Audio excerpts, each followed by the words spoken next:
धनबाद के एसएनएमसीएच में बहुत जल्द एक सुसज्जित luxury mobile blood donation van की व्यवस्था की जाएगी। यह एक बड़ी गाड़ी होगी जिसमें गाड़ी के अंदर ही रक्तदान करने की पूरी सुविधा उपलब्ध होगी। इसके चलते फिरते वैन के माध्यम से दूर दराज के क्षेत्रों में जाकर भी रक्त संग्रह करना आसान होगा। डीसी ने ब्लड सेंटर का निरीक्षण किया था, जिसमें एसएनएमसीएच प्रबंधन ने इसकी मांग की थी। डीसी आदित्य रंजन ने कहा कि एसएनएमसीएच की ब्लड डोनेशन वाहन पुरानी हो चुकी है। इसके स्थान पर आधुनिक ब्लड डोनेशन वाहन की जरूरत है। अस्पताल प्रबंधन ने इसकी मांग की है। जल्द आधुनिक ब्लड डोनेशन वाहन अस्पताल को उपलब्ध कराया जाएगा।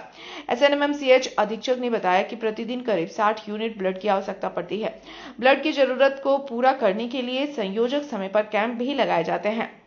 एसएनएमसीएच को इस समय सुसज्जित मोबाइल ब्लड डोनेशन वैन की आवश्यकता है और इस आवश्यकता से डीसी को अवगत करा दिया गया है।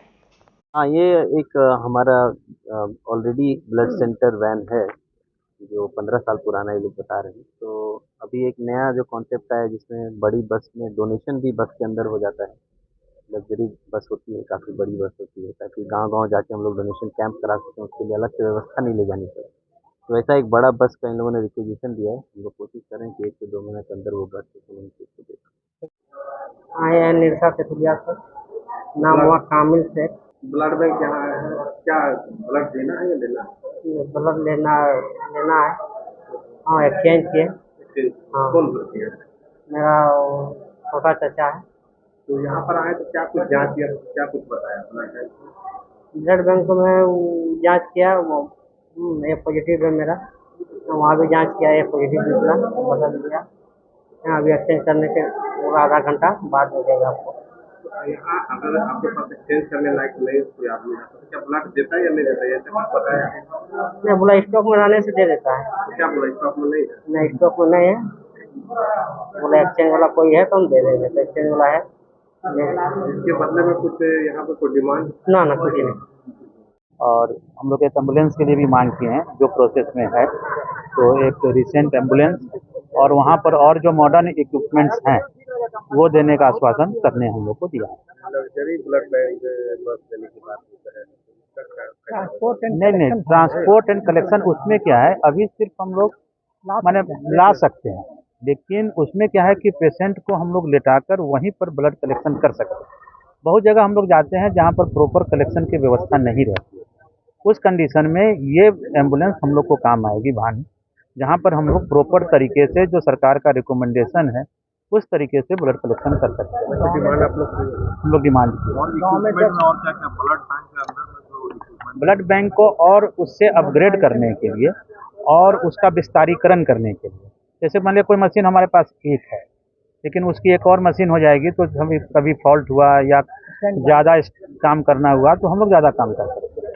यहाँ जब ब्लड डोनेट किया जाता है या फिर दिया जाता है, उसके लिए क्या कुछ दिशा निर्देश हम लोग के द्वारा दिया जाता है? दिशा निर्देश जितने भी एसओपी हैं जो फॉलो करना वो हम लोग फॉलो करते हैं, उसका रजिस्टर मेंटेन करते हैं, उसकी जांच करते हैं।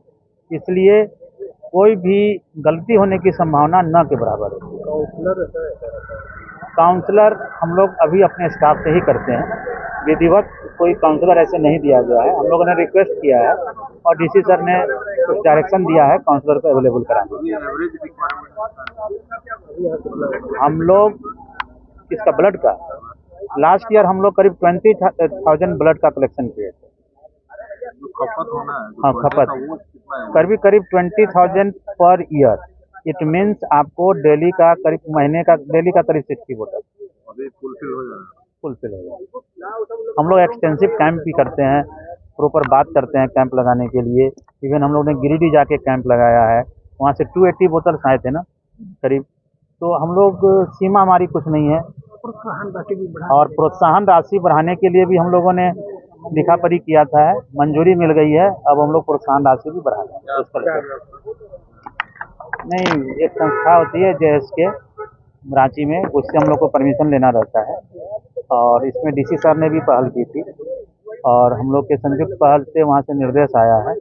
अब हम लोग जल्द ही उसकी फॉर्मेलिटी करके उस प्रोत्साहन राशि को बढ़ा देंगे। अभी कितना है? अभी 25 है। नहीं, वो हम लोगों ने बढ़ाने की मांग की थी, वो गाइडलाइन देखकर हम लोग जो कमेटी निर्णय करेगी वो कर